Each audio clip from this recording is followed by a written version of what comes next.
We don't always see the weight of a moment, until it's gone. Sometimes, the smallest act of kindness is all that stands between life and silence.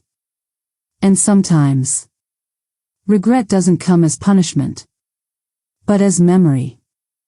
A memory echoing in the heart, forever. The evening sun dipped behind the hills, bathing the world in soft orange light. Adam's old taxi climbed a winding road, the engine rattling like tired bones.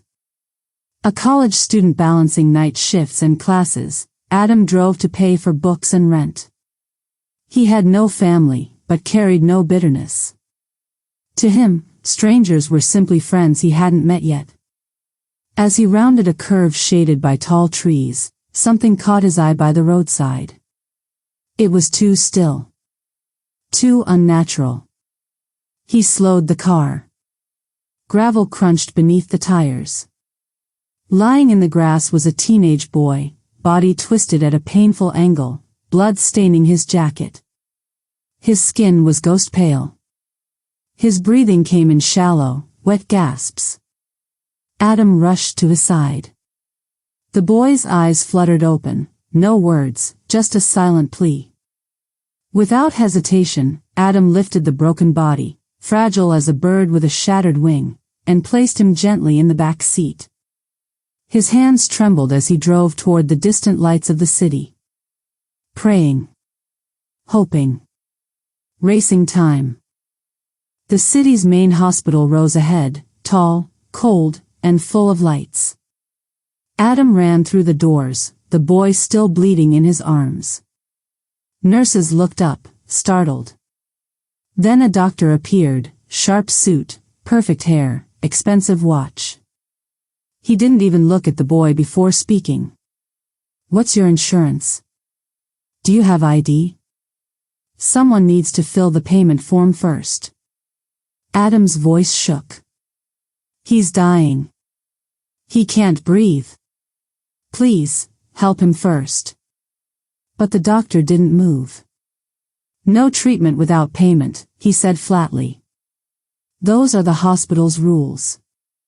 Adam stared at him in disbelief. The boy was gasping for air, his blood soaking Adam's sleeves. But without sparing even a glance at the boy, the doctor just turned and walked away. His shoes clicking against the clean floor as the boy slipped closer to death. With a clenched jaw, Adam carried him back through the rain. And drove, toward a smaller clinic, praying it wouldn't be too late. The community medical center glowed warmly in the storm. This time, a young woman doctor met him at the door. She didn't ask about money. She called her team, and they moved fast, stabilizing the boy, working with practiced calm. She asked only one question. Do you know his medical history? Adam shook his head. I found him alone, on the road. While they worked, Adam stepped outside and called the police. His voice cracked as he described the curve of the road, the red jacket, the bicycle in the ditch. Half an hour later, his phone rang. A woman's voice burst through the speaker, frantic, breathless.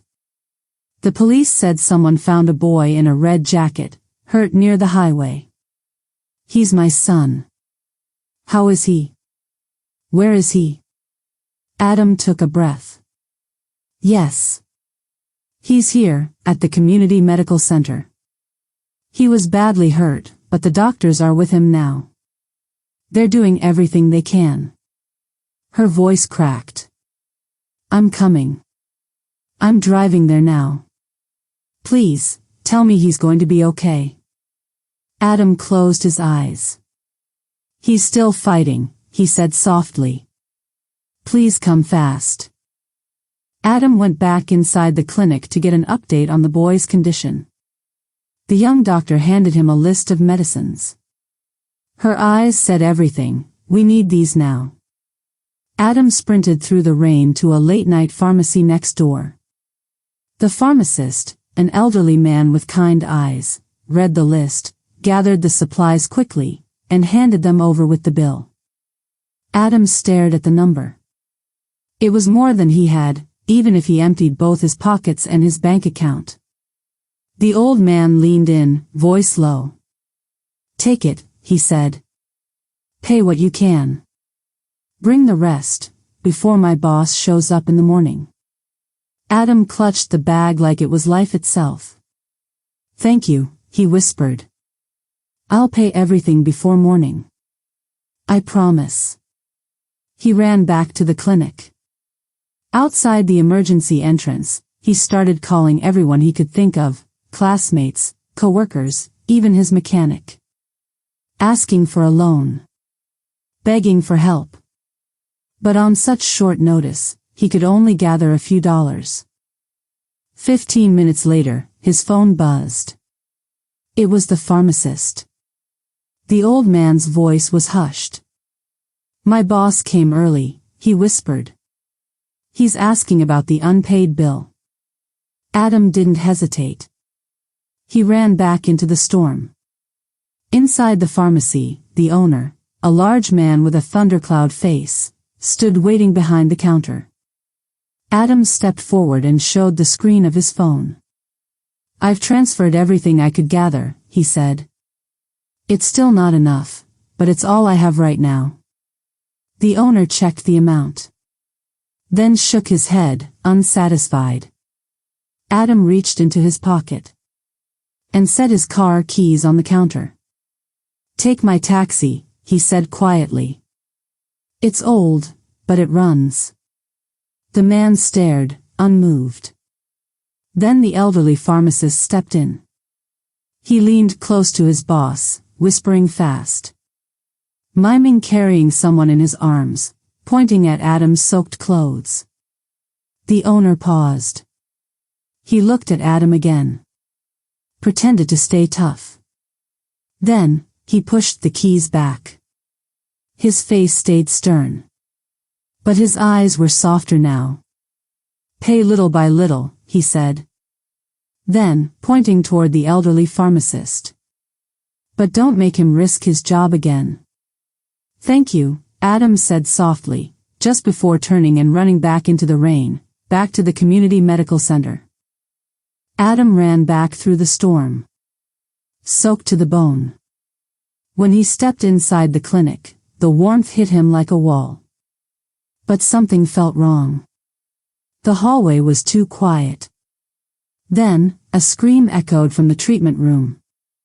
A woman's scream, raw and broken. The young doctor met Adam in the hallway. Her eyes were red.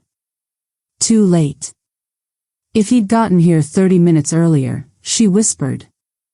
We might have saved him. Adam's stomach sank. He stepped into the room, heart braced against what he already knew. The boy lay still on the hospital bed.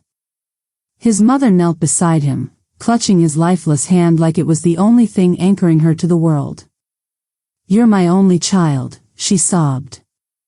"How am I supposed to live without you?" Adam's throat tightened. His eyes burned. But then, he saw someone else in the room. A man, the boy's father, on his knees on the other side of the bed. His face buried in his son's chest. Sobbing into the blood-stained sheet. Adam stepped closer and placed a hand on his shoulder. The man turned. And they both froze. The father was the doctor from the first hospital. The same man who had refused to treat the dying boy. Not knowing that boy was his own son. The one who demanded paperwork and payment. While his child bled slowly from injuries he refused to treat. Recognition crashed into his face, confusion, then disbelief, and finally a scream, ripped from the center of his soul. He clutched the boy's hand with both of his. As if holding him tighter could undo what was done. But it was too late.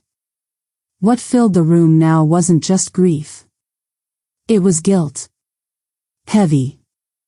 Crushing. The kind of guilt that never leaves you. Later that night, Adam drove through empty streets. The rain had stopped. But it hadn't washed everything away. Some stains stay. Some memories never leave. Not as wounds, but as part of who we are. Back on the roadside. A red bicycle still lay in the ditch. Its bent will turn slowly in the wind. Like time that refused to rewind. We measure our lives in choices. A hand extended in darkness. A door closed too soon. A life weighed against rules. Regret rarely shouts. It comes softly. A whisper in the heart's deepest chamber. Echoing through all our days. We never know the weight of a moment. Until we must carry its absence.